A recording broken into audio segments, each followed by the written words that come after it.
নমস্কার বন্ধুরা, আমি ঝুমাস ক্রিয়েশনে আপনাদের সবাইকে স্বাগত। আজ আমি আপনাদের সঙ্গে ঢ্যাঁড়সের একটা রেসিপি শেয়ার করব।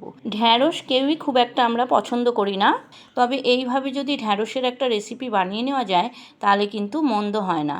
আর এটা গরম ভাতের সঙ্গেও যেমন খেতে ভালো লাগবে, তেমনি রুটি পরোটার সঙ্গেও খেতে ভালো লাগবে। তাহলে চলুন কিভাবে করেছি এই ঢ্যাঁড়সের রেসিপি আপনাদেরকে দেখিয়ে দিই। ঢ্যাঁড়সের এই রেসিপিটা করতে আমি কী নিয়েছি দেখুন। নিয়েছি ঢ্যাঁড়সগুলোকে আমি এই সাইজে কেটে নিয়েছি, খুব বেশি বড় না, খুব বেশি ছোট না। এইভাবে ঢ্যাঁড়সগুলো কেটে নিয়েছি। আর টমেটোগুলো ডুমো ডুমো করে কেটে নিয়েছি। একই রকমভাবে পেঁয়াজগুলোও কেটেছি। পেঁয়াজগুলো কেটে তার পাপড়িগুলো ছাড়িয়ে রেখে দিয়েছি। ক্যাপসিকামগুলো আমি একই রকমভাবে কেটে নিয়েছি। আর নিয়েছি পেঁয়াজ গ্রেট করে, আর 4-5টা কাঁচা লঙ্কা কুচিয়ে নিয়েছি। তাহলে এবারে রান্নাটা শুরু করা যাক। প্রথমে কড়াইতে আমি অল্প একটু সর্ষের তেল দিলাম। তেলটা গরম হলে আমি এতে ঢ্যাঁড়স, ক্যাপসিকাম, পেঁয়াজ আর কাঁচা লঙ্কাগুলো দিয়ে দেব। 1/2 চামচ নুন দিয়ে আমি ঢ্যাঁড়সটা ভালো করে নাড়াচাড়া করব। কিছুক্ষণ নাড়াচাড়া করার পর আমি কড়াইটা মিনিট 2-3 জন্য ঢেকে দেবো, গ্যাসের ফ্লেম মিডিয়াম করে। তাতে ঢ্যাঁড়স, ক্যাপসিকাম, পেঁয়াজ এগুলো সব একটু নরম হয়ে যাবে।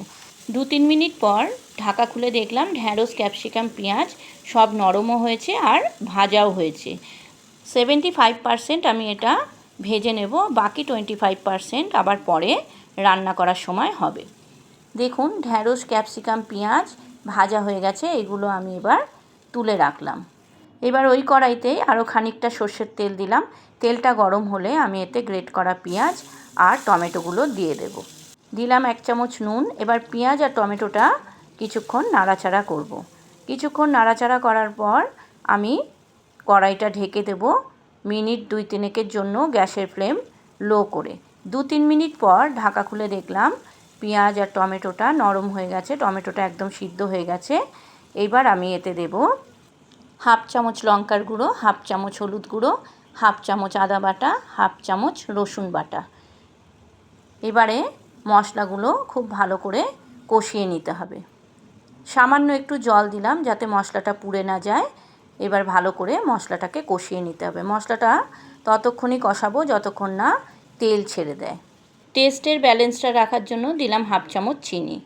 চিনি দিলে যেমন টেস্টটা ভালো হয়, তেমনি তরকারির কালারটাও কিন্তু খুব ভালো হয়। এবার খুব ভালো করে আমি কষিয়ে নেব মশলাটা।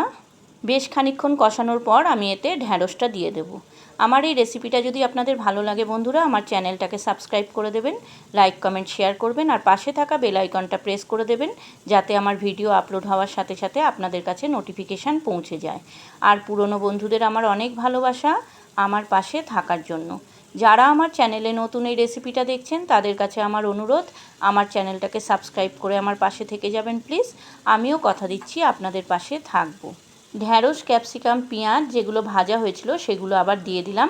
বলেছিলাম 25% পরে কুক হবে, তাই এইবারে আমি কড়াইটা আবার 2-3 মিনিটের জন্য ঢাকা দেবো, গ্যাসের ফ্লেম লো করে। 2-3 মিনিট পর ঢাকা খুলে দেখলাম ঢ্যাঁড়সটা পুরোপুরি রেডি হয়ে গেছে। আর কিছুক্ষণ আমি কষিয়ে একটা সার্ভিং বলে ঢেলে নেব।